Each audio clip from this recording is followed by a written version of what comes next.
अध्याय 32। मूसा का गीत।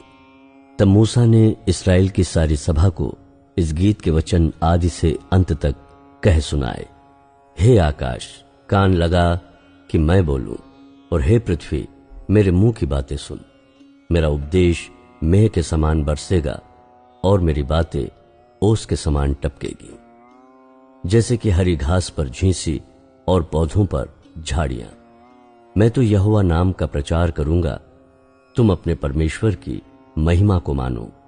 वो चट्टान है, उसका काम खरा है और उसकी सारी गति न्याय की है। वो सच्चा ईश्वर है, उसमें कुटिलता नहीं। वो धर्मी और सीधा है। परंतु इसी जाति के लोग टेढ़े मेढ़े और तिरछे हैं। ये बिगड़ गए हैं। ये उसके पुत्र नहीं, ये उनका कलंक है। हे मूढ़ और निर्बुद्धि लोगों, क्या तुम यहोवा को ये बदला देते हो? क्या वो तेरा पिता नहीं जिसने तुझको मोल लिया है? उसने तुझको बनाया और स्थिर भी किया है।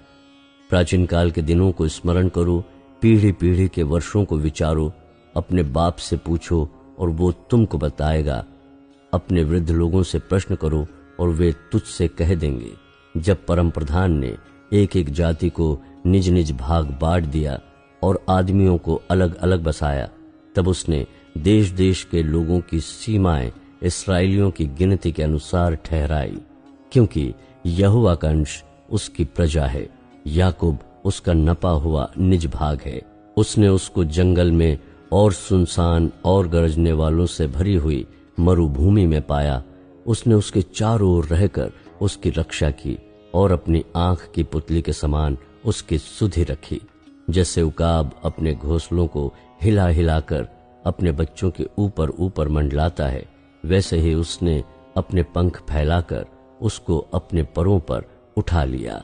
यहोवा अकेला ही उसकी अगुवाई करता रहा और उसके संग कोई पराया देवता न था।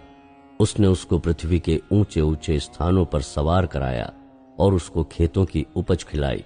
उसने उसे चट्टान में से मधु और चकमक की चट्टानों में से तेल चुसाया। गायों का दही और भेड़ बकरियों का दूध, मेमनों की चर्बी, बकरे और बाशान की जाति के मेढ़े और गेहूं का उत्तम से उत्तम आटा भी, और तू दाखरस का मधु पिया करता था। परंतु यशूरून मोटा होकर लात मारने लगा। तू मोटा और हृष्ट-पुष्ट हो गया और चर्बी से छा गया है। तब उसने अपने सृजनहार ईश्वर को तज दिया और अपने उद्धार मूल चट्टान को तुच्छ जाना। उन्होंने पराये देवताओं को मानकर उसमें जलन उपजाई और घृणित कर्म करके उसको रिस दिलाई। उन्होंने पिशाचों के लिए जो ईश्वर न थे बलि चढ़ाए, और उनके लिए वे अनजाने देवता थे। वे तो नए नए देवता थे जो थोड़े ही दिन से प्रकट हुए थे और जिनसे उनके पुरखा कभी डरे नहीं। जिस चट्टान से तू उत्पन्न हुआ उसको तू भूल गया, और ईश्वर जिससे तेरी उत्पत्ति हुई उसको भी तू भूल गया है। इन बातों को देखकर यहोवा ने उन्हें तुच्छ जाना, क्योंकि उसके बेटे बेटियों ने उसे रिस दिलाई थी। तब उसने कहा, मैं उनसे अपना मुख छिपा लूंगा और देखूंगा कि उनका अंत कैसा होगा, क्योंकि इस जाति के लोग बहुत टेढ़े हैं और धोखा देने वाले पुत्र हैं। उन्होंने ऐसी वस्तु मानकर जो ईश्वर नहीं है मुझ में जलन उत्पन्न की और अपनी व्यर्थ वस्तुओं के द्वारा मुझे रिस दिलाई। इसलिए मैं भी उनके द्वारा जो मेरी प्रजा नहीं है उनके मन में जलन उत्पन्न करूंगा और एक मूढ़ जाति के द्वारा उन्हें रिस दिलाऊंगा। क्योंकि मेरे कोप की आग भड़क उठी है जो पाताल की तह तक जलती जाएगी, और पृथ्वी अपनी उपज समेत भस्म हो जाएगी और पहाड़ों की नींवों में भी आग लगा देगी। मैं उन पर विपत्ति भेजूंगा और उन पर मैं अपने सब तीरों को छोड़ूंगा। वे भूख से दुबले हो जाएंगे और अंगारों से और कठिन महारोगों से ग्रसित हो जाएंगे, और मैं उन पशुओं के दांत लंगवाऊंगा और धूलि पर रेंगने वाले सर्पों का विष छोड़ दूंगा। बाहर वे तलवार से मरेंगे और कोठरियों के भीतर भय से, क्या कुंवारे और क्या कुंवारियां, क्या दूध पीता हुआ बच्चा और क्या पक्के बाल वाले, सब इसी प्रकार बर्बाद होंगे। मैंने कहा था कि मैं उनको दूर दूर तक तितर बितर करूंगा और मनुष्यों में से उनका स्मरण तक मिटा डालूंगा, परंतु मुझे शत्रुओं की छेड़छाड़ का डर था। ऐसा न हो कि द्रोही उसको उल्टा समझकर ये कहने लगे, हम अपने ही बाहुबल से प्रबल हुए, और ये सब यहोवा से नहीं हुआ। ये जाति युक्तिहीन तो है और इनमें समझ है ही नहीं। भला होता कि ये बुद्धिमान होते कि इसको समझ लेते और अपने अंत का विचार करते। यदि उनकी चट्टान ही उनको न बेच देती और यहोवा उनको दूसरों के हाथ में न कर देता, तो ये कैसे हो सकता कि उनके 1000 का पीछा एक मनुष्य करता और उनके 10,000 को 2 मनुष्य भगा देते। क्योंकि जैसी हमारी चट्टान है वैसी उनकी चट्टान नहीं है, चाहे हमारे शत्रु ही क्यों ना न्यायी हो। क्योंकि उनकी दाखलता सदोम की दाखलता से निकली और अमोरा की दाख की बोरियों में की है। उनकी दाख विष भरी और उनके गुच्छे कड़वे हैं। उनका दाख मधु सांपों का सा विष और काले नागों का सा हलाहल है।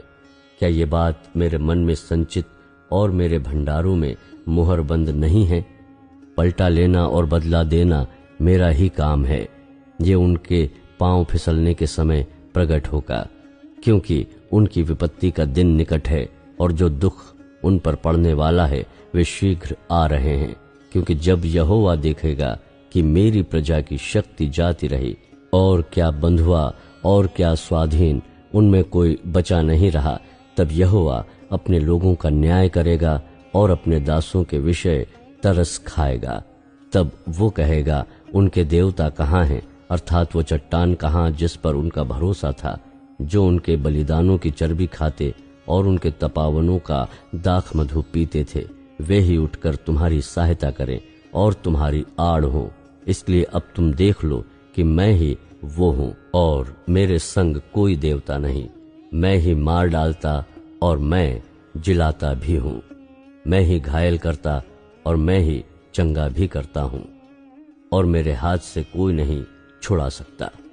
क्योंकि मैं अपना हाथ स्वर्ग की ओर उठाकर कहता हूँ, क्योंकि मैं अनंत काल के लिए जीवित हूँ। इसलिए यदि मैं बिजली की तलवार पर सान धर कर झलकाऊं और न्याय अपने हाथ में ले लूं, तो अपने द्रोहियों से बदला लूंगा और अपने बैरियों को बदला दूंगा। मैं अपने तीरों को लहू से मतवाला करूंगा और मेरी तलवार मांस खाएगी। वो लहू मारे हुओं और बंदियों का और वो मांस शत्रुओं के लंबे बाल वाले प्रधानों का होगा। हे जाति जाति के लोगों, उसकी प्रजा के साथ आनंद मनाओ, क्योंकि वो अपने दासों के लहू का पलटा लेगा और अपने द्रोहियों को बदला देगा और अपने देश और अपनी प्रजा के पाप के लिए प्रायश्चित देगा। इस गीत के सब वचन मूसा ने नून के पुत्र होशे समेत आकर लोगों को सुनाए। मूसा के अंतिम निर्देश। जब मूसा ये सब वचन सब इजरायलियों से कह चुका, तब उसने उनसे कहा, जितनी बातें मैं आज तुमसे चिताकर कहता हूं, उन सब पर अपना अपना मन लगाओ और उनके अर्थात इस व्यवस्था की सारी बातों के मानने में चौकसी करने की आज्ञा अपने बच्चों को दो, क्योंकि ये तुम्हारे लिए व्यर्थ काम नहीं परंतु तुम्हारा जीवन ही है, और ऐसा करने से उस देश में तुम्हारी आयु के दिन बहुत होंगे, जिसके अधिकारी होने को तुम यरदन पार जा रहे हो। फिर उसी दिन यहोवा ने मूसा से कहा, उस अबारीम पहाड़ की नबो नामक चोटी पर, जो मोआब देश में यरीहो के सामने है, चढ़कर कनान देश, जिसे मैं इजराइलियों की निज भूमि कर देता हूँ, उसको देख ले। तब जैसे तेरा भाई हारून होर पहाड़ पर मरकर अपने लोगों में मिल गया, वैसा ही तू इस पहाड़ पर चढ़कर मर जाएगा और अपने लोगों में मिल जाएगा। इसका कारण यह है कि सीन जंगल में कादेश के मरीबा नामक सोते पर तुम दोनों ने मेरा अपराध किया, क्योंकि तुमने इजरायलियों के मध्य में मुझे पवित्र न ठहराया। इसलिए वो देश जो मैं इजरायलियों को देता हूं, तू अपने सामने देख लेगा, परंतु वहां जाने न पाएगा।